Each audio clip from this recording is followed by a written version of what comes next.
Il est là, partout, tout le temps. Il enrichit, parfois pourrit notre vie. Alors, sauf à vivre seul sur une île déserte, ou bien en ermite dans une grotte. D'après ma femme, ça peut m'arriver parfois. Vous et moi, on vit avec.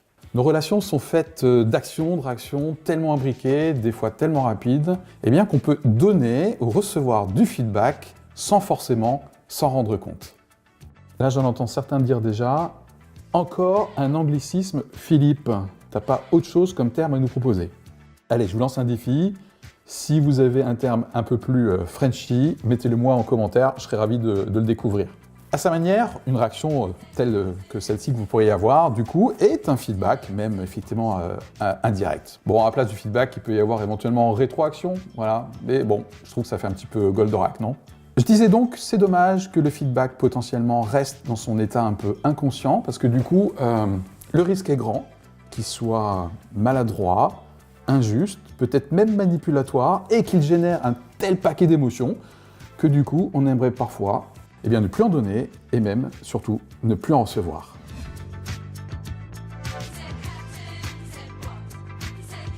La réponse est oui, on peut vivre sans feedback, mais juste à quel prix?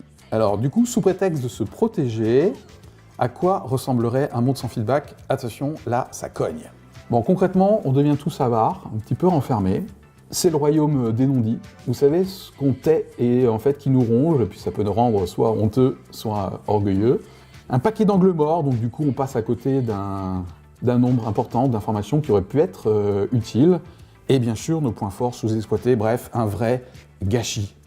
Là, je pense qu'il y en a certains qui du coup sont en train de désespérer et qui me disent « Bon Philippe, c'est bon là, c'est le côté obscur, qu'est-ce que ça dit au niveau lumière ?»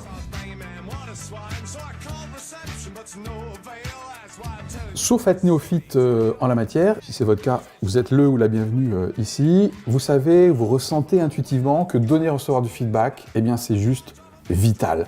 Plein de points lumineux. Déjà, ça permet de nourrir, et d'être nourri, c'est une excellente calorie. On reste dans une dynamique de amélioration continue ou progrès permanent, même si ça fait un peu business, tout ça. Bien sûr, ça permet de rester connecté à soi, permet de rester connecté aux autres, et ça permet, bien sûr, de vivre de manière authentique. Bref, je dirais bienvenue dans un monde meilleur, tout simplement.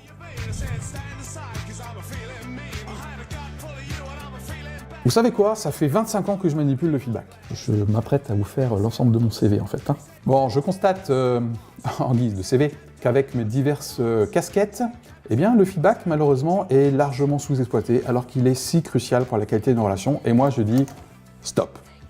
Donc, Monsieur Feedback, même de manière un peu iconoclaste, eh bien, c'est là pour vous aider à progresser. Au fait, si ce n'est déjà fait, un excellent outil pour soi. J'ai réalisé un e-book à votre attention, très design, ultra instructif, qui permet de savoir quel type de feedbacker, feedbackeuse vous êtes en 3 points.